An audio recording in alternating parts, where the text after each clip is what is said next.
তোমরা কি জানো আমি বাড়িতে কত কাজ করি? এই দেখো আমার দিদা এখানে মাদুর সেলাই করছে, আর আমিও আমার দিদার সাথে মাদুর সেলাই করব। কিন্তু আমাকে তো করতে দিচ্ছে না। কি করা যায় সেটাই ভাবছি বসে বসে। আমি অনেকক্ষণ ধরে চেষ্টা করছি, আমি বারবার করে বলছি দাও আমাকে একটু দাও, দিচ্ছে না। এ দেখো নিজেই সেলাই করছে, ধরে ফেলেছি সুতোটা, আবার ধরে ফেলেছি, কামড়ে ছিঁড়ে ফেলে দেবো। আর সেলাই করতে পারবে না।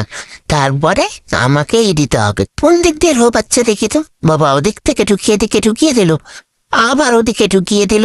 আমি তাহলে কোন দিক দিয়ে ধরি?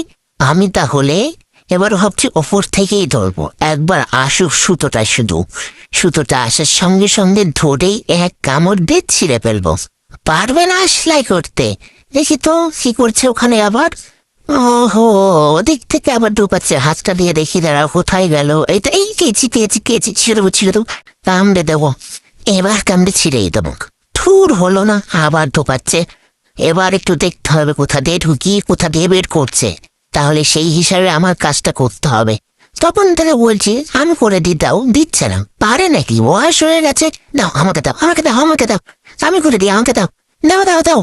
দিচ্ছে না। উফ, হলো, এবার মিস্টেক হয়ে গেল। দাঁড়াও, আবার চেষ্টা করবো আমি নেওয়ার। পারবো না।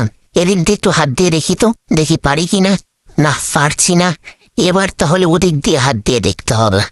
কিন্তু যেদিক দিয়ে হাত দিই না কেন পারছি না। এই আবার তুই আমাকে কেন ধরছিস এখান থেকে? ছেড়ে দে, কাজটা আমি করবো। এই পেয়েছি, এবার তো আমি করবো। দাও আমাকে দাও। উঠে বসে ভালোভাবে করতে হবে।